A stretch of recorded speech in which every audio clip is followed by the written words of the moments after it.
Greetings and salutations. I'm Mr. Grumbly, and today I'm going to help you figure out why your viewers can't hear audio from your alerts. Specifically, we're going to go over the relationship between Streamelements and OBS, and some of the issues I've experienced between the two. As a bonus, I'm going to go over one of my favorite channels you can check out to further your streaming education. So you took the time to go the extra mile. You learned how to adjust your microphone so you sound nice and crisp. You learned about overlays, alerts, and commands. You even repurposed an old tablet to substitute for a stream deck. Now you're live and you've been streaming Animal Crossing for the past 2 hours. Every alert that goes off in your ear, you're sure to thank personally. You think everything is going fine. Hour 3 rolls around, and that's when it happens. Someone hits a follow button, and then they ask in chat, do you use audio for your alert? Confusion sets in. You remember hearing every alert that went off just fine. But for the last 3 hours, your viewers couldn't hear anything but your mic and your gameplay. What's going on? First, let's go into Streamelements and make sure we got all of our alerts set up properly there. Whether you're working on an overlay or you're working on stream perks in your stream store, you're going to have to upload clips to Streamelements to get everything going. The window you're looking for looks something like this. Top left corner has tabs for all files, images, sounds, and videos.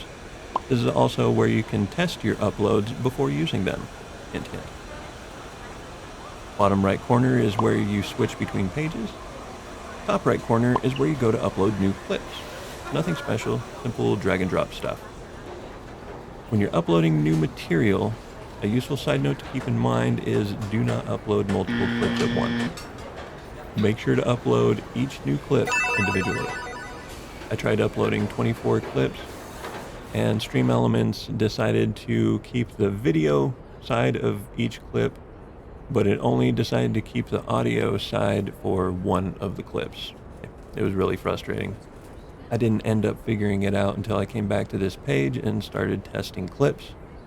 Once I found out the audio wasn't there, I deleted the clip, replaced it, and everything worked for the most part.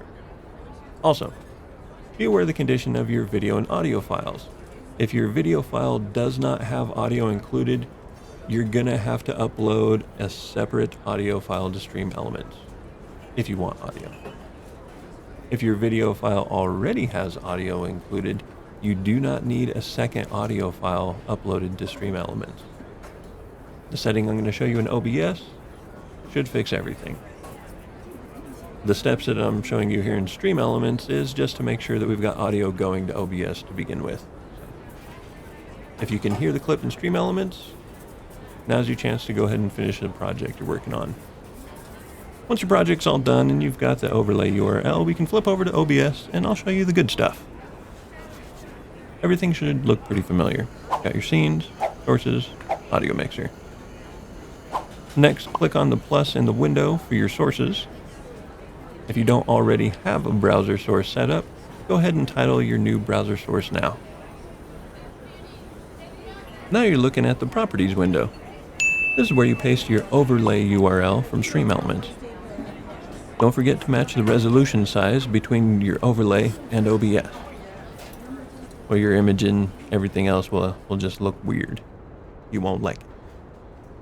If you scroll down, 2 more settings that should always be clicked are shut down source when not visible and refresh browser when scene becomes active. Having these 2 selected will help keep things running smoothly. Finally, the star of the show, this thing. Control audio via OBS. Check the box and click OK. Now you should have a new slider in your audio mixer with the same name as your overlay. Your viewers can now hear the alerts you have set up in Streamelements. Frustratingly easy, right? Yeah, me too. This is why you should always make it a regular habit to check your stream from your viewer side, especially if you're adding new material to your broadcast. Test your stream. It's worth the time. If you're really into this streaming thing, one channel I recommend checking out is Nutty. No, that's his name. He's kind of nutty, but not in a bad way. The content that he makes definitely gets a little nutty.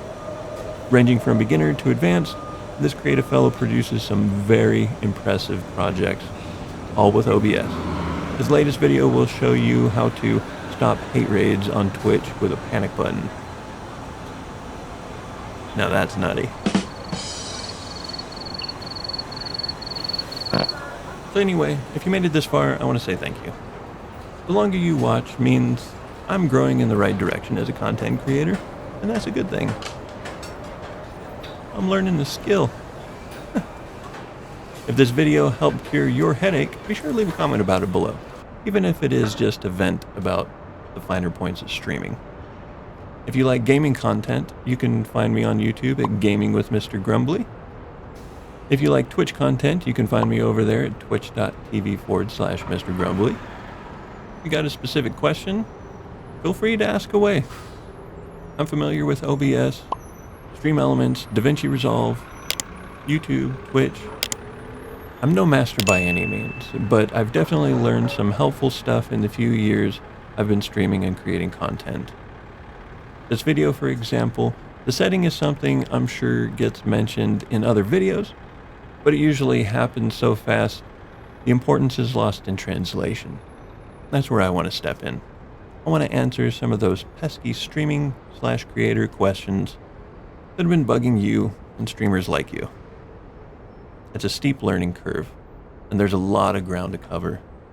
Remember to breathe, take one step at a time, stay focused. I like using checklists. So yeah. Thank you. Thank you. Thank you. Thank you. Thank you. Thank you. Thank you. Thank you. Thank you. Thank you. Thank you. Thank you. Thank you. Thank you. Thank you. Thank you.